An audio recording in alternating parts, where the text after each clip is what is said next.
Salut Bertrand. Salut Bertrand, Comment ça va depuis la semaine dernière? t'es en forme? Bah écoute, ça va, merci. Il fait super beau. Hier, c'était mon anniversaire, donc c'est super. Ah bon, joyeux anniversaire alors.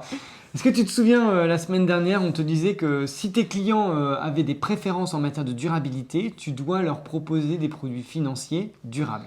Et selon cette magnifique, tu en conviendras Anne-Sophie, magnifique réglementation MIF 2, il y a 3 types de produits durables. Ouais, je me souviens, mais on a surtout parlé de restaurants, ça m'a donné faim.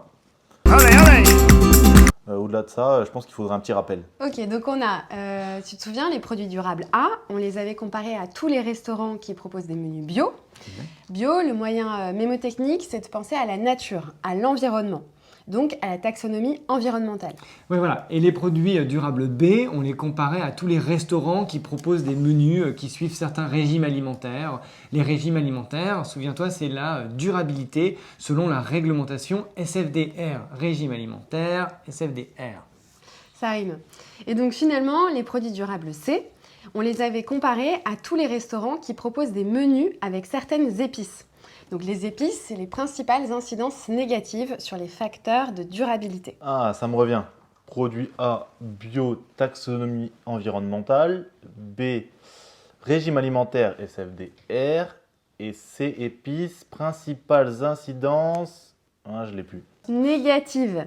Les principales incidences négatives sur les facteurs de durabilité. Mais ça, on en parlera plus tard, c'est pas au sujet du jour.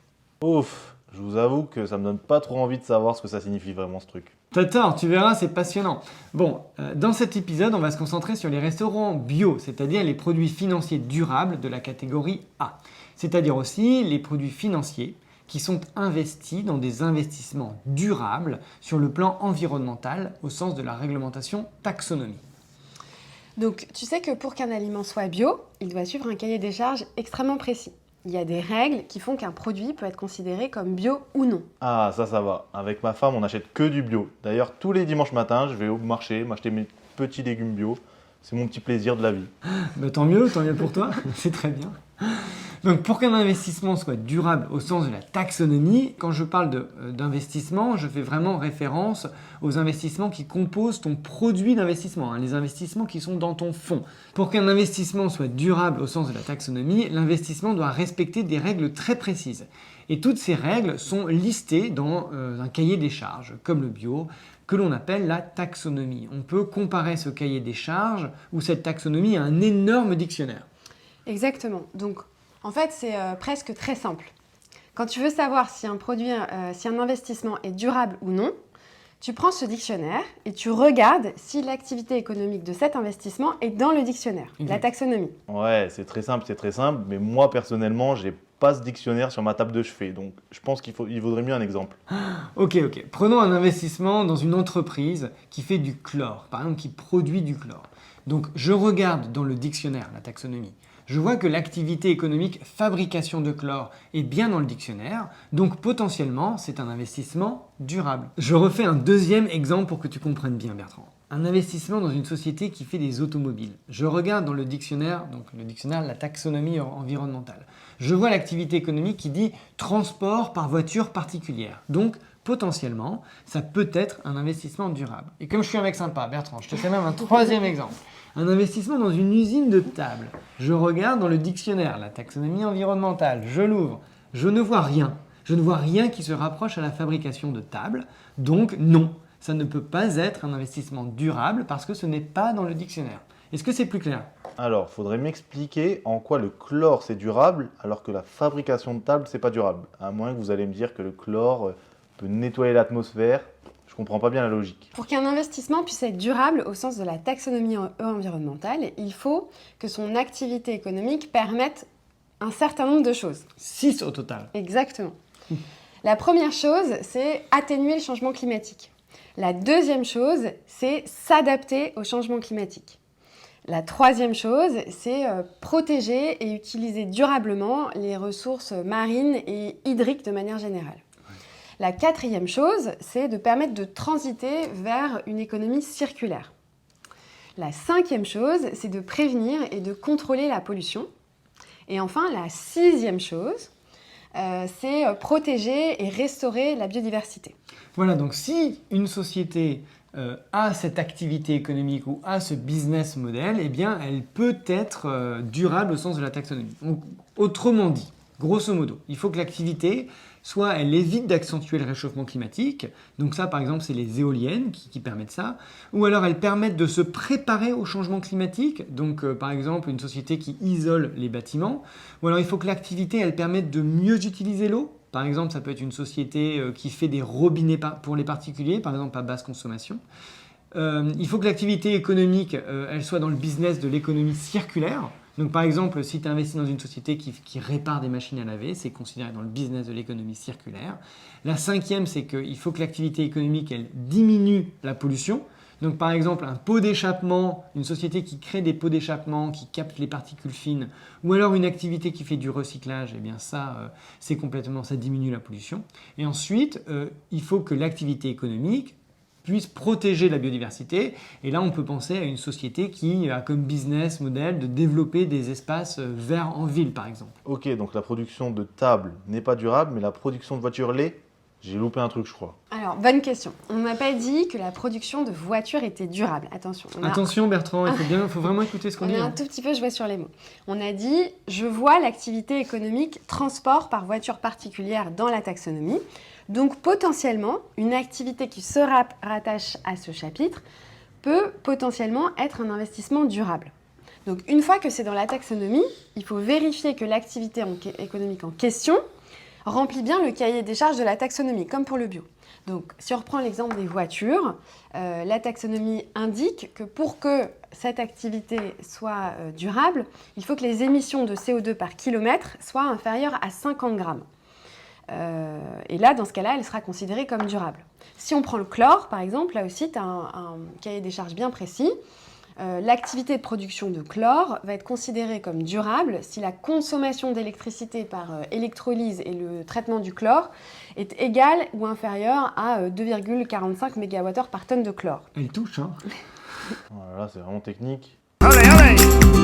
Ouais, mais c'est super technique, t'imagines pas. Et encore, on te dit pas tout. Mais l'important, c'est pas de connaître par cœur les conditions pour qu'une activité économique soit durable ou pas. Ce que tu dois savoir, ce qu'on aimerait que tu comprennes, c'est que l'Union européenne a développé ce dictionnaire, cette taxonomie environnementale, et que maintenant, il n'y a plus de débat pour savoir si une activité est durable ou pas. C'est dans le dictionnaire ou ce n'est pas dans le dictionnaire. Exactement. Donc si l'activité économique de l'entreprise dans laquelle un fonds investi se trouve dans le dictionnaire, la taxonomie environnementale, et que cette activité respecte certains critères, le cahier des charges de la taxonomie, alors elle a le tampon durable au sens de la taxonomie et on va dire que l'entreprise est alignée à la taxonomie européenne. Exactement. Allez, on se fait un dernier exemple pour la route. Par exemple, est-ce que selon toi, Total est aligné à la taxonomie ? Ah bah là, je peux pas me tromper. Total fait que d'extraire du pétrole, ça m'étonnerait que ce soit une activité durable. Eh bien, effectivement, je comprends que tu répondes cela. Disons que, effectivement, 95% du business de Total, c'est d'extraire du pétrole. Donc Total contribue au changement climatique. On pourrait même dire que Total est néfaste pour le climat. Il dégrade le climat du fait de ses émissions de gaz à effet de serre. Mais, attention, 5% du business de Total, donc 5% du chiffre d'affaires de Total, ce sont des énergies renouvelables. En fait, pour calculer l'alignement à la taxonomie d'une société, tu dois prendre tout son chiffre d'affaires et tu regardes d'où il vient. Est-ce qu'il vient de l'extraction de pétrole ou est-ce qu'il vient des énergies renouvelables ? Dans cet exemple, on a 5% du chiffre d'affaires qui provient des énergies renouvelables. Donc du coup, 5% des activités de Total sont durables et donc du coup, l'alignement à la taxonomie de Total, c'est 5%. Exactement. Et donc, si on continue sur les voitures, si tu regardes par exemple, disons Renault, si on imagine que la société Renault produit 50% de voitures qui émettent moins de 50 grammes de CO2 par kilomètre, alors l'alignement à la taxonomie de Renault sera de 50%. Ouais, bon.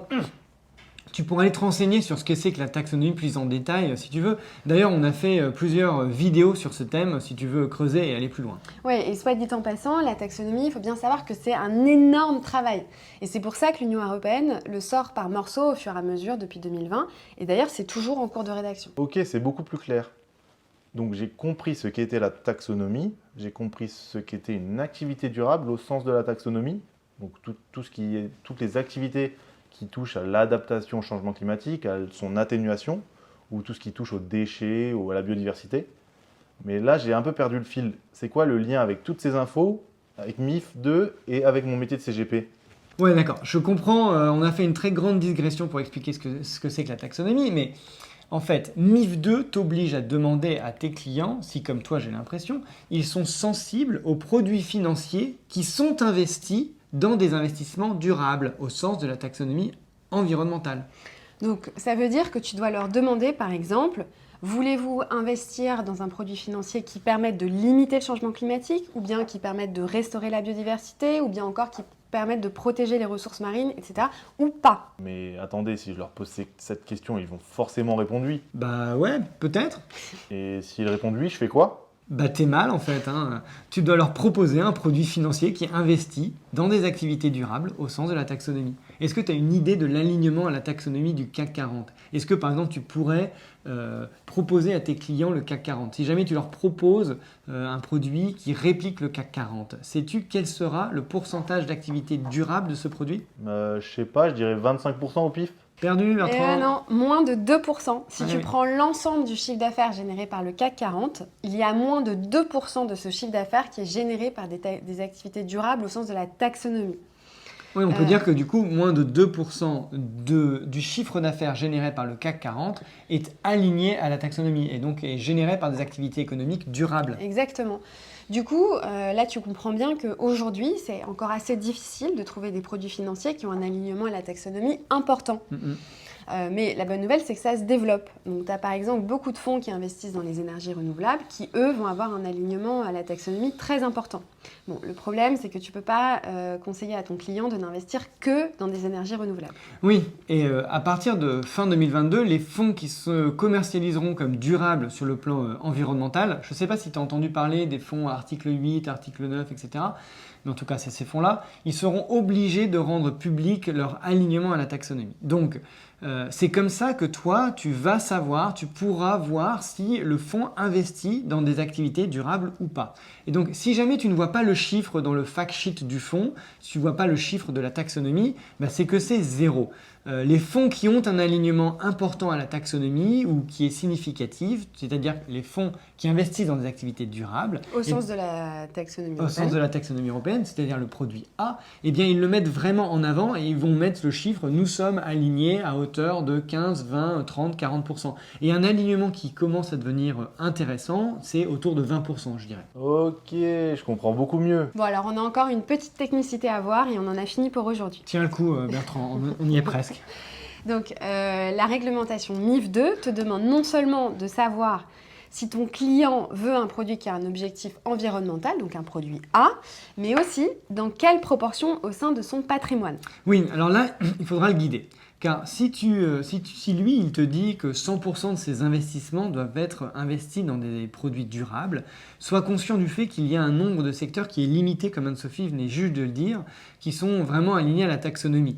Et donc, il va forcément y avoir un espèce de problème de concentration. Exactement. Donc, pour information, aujourd'hui, les fonds qui risquent d'avoir un alignement important à la taxonomie européenne, donc les produits A, produits durables A, ce sont principalement des fonds qui investissent, par exemple, dans les énergies renouvelables, ça peut être des forêts, tout ce qui est dans la thématique de la nature, l'hydrogène vert aussi, par exemple, ou bien la rénovation énergétique immobilière. Ok, je comprends. Merci Moonshot. On se fait les produits B la semaine prochaine? Yes, avec grand plaisir, Bertrand. À la semaine prochaine, Bertrand. Salut.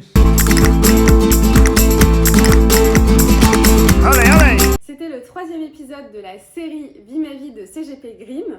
Pour recevoir le prochain épisode, abonnez-vous à la chaîne.